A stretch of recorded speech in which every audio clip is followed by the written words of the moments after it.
mis du fumier donc dans la serre et le but c'est donc de travailler le sol pour pouvoir planter après. Et donc le premier travail c'est d'enfouir le fumier et puis après voilà, de faire un nid de semences. Une fois que le fumier est enfoui, repasser un dernier coup pour faire un joli petit nid de semences pour pouvoir planter après les plants donc là ce sera des salades, des courgettes et des patates. Donc le but c'est d'avoir une mécanisation, mais très simple. Ça fait, donc il y a 8 bêches, donc tu vois ça va aussi assez vite. Mais la grosse différence avec le labour, c'est que ça va pas très profond et du coup ça change pas les horizons.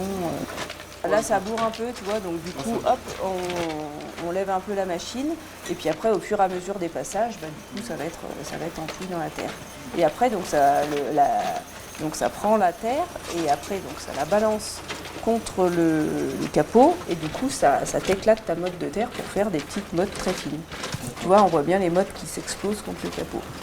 Voilà, là il n'y a pas besoin de travailler, tu vois, on bosse sur à 15 cm grand maximum et sinon c'est 5-10 cm quoi. Là, je suis attentive au travail de la machine, voir si je ne suis pas trop profond, si ça ne bourre pas derrière.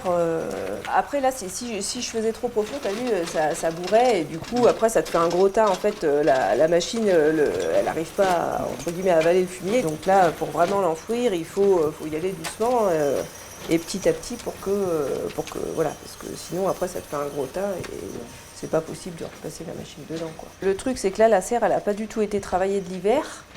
En plus, on a marché dedans, voilà. Et puis, du coup, ça a été aussi très sec, parce que moi, j'ai pas d'eau en permanence. Donc, du coup, il y a un moment où il n'y a pas du tout d'eau dans la serre. Et du coup, comme c'est très sec, c'est quand même assez dur, tu vois, la surface du sol. Et du coup, pour pas non plus abîmer la rotobêche, tu vois, et faire forcer le tracteur et faire forcer la rotobêche, j'y vais petit à petit et comme ça après, tu vois, les premiers centimètres sont meubles, hop, tu peux continuer un peu plus loin, quoi. Donc moi j'ai arrosé dans la serre avant de travailler, parce que là sinon ce serait vraiment trop sec. Mais tu vois, ça aurait quand même mérité encore un petit peu. Enfin là, c'est limite, on va dire que c'est la bonne limite, mais c'est un peu limite quand même. Ça aurait encore mérité un arrosage pour que le sol il soit plus plus meuble. Et puis après, c'est planter dans du désert, c'est pas terrible, quoi. Là, si tu mets du fumier, de l'eau, etc., ton sol il a tout ce qu'il faut pour que la vie se développe et que ce soit pas un désert, quoi. Là, on voit que c'est pas fini, hein, parce que moi, le but, c'est vraiment qu'on ne voie plus du tout le fumier, et puis après, que ça te fasse un travail bien lisse. Tu vois, là, il y a encore des grosses mottes, on ne pourrait pas planter là-dedans. Ouais. Parce que tu vois, tu as encore on voit hein, les mottes, et moi, le but, c'est qu'après, ça te fasse vraiment un truc tout plat à la fin, quoi. Là, je vais repasser encore jusqu'à ce que je voie que il n'y a plus de fumier en surface et que ce soit bien uniforme sur toute la serre et que ce soit très fin, quoi. Les maraîchers en formation, on en voit beaucoup et j'y ai fait la première année à dire pas de mécanisation, pas de tracteur, moi je fais tout à la main. Et voilà, si on veut se ruiner la santé, moi j'ai fini à l'état de squelette ambulant au bout de la première année et l'année d'après j'ai acheté un tracteur et j'ai dit mais c'est pas possible, quoi.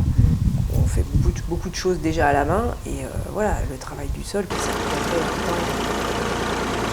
en plus phénoménal, quoi. Et du coup, le temps que tu passes avec ta grelinette, et du coup, tu désherbes pas et je trouve que là, il existe des outils pratiques, même si ça coûte peut-être un peu cher. Le travail du sol, c'est primordial parce que si ton sol est mal préparé, t'as beau faire tout ce que tu veux, planter à la bonne lune ou je sais pas quoi, si ton sol il est mal préparé, que du coup en plus tu vas galérer pour toutes les étapes, hein. Pour désherber tu vas galérer, pour planter tu vas galérer.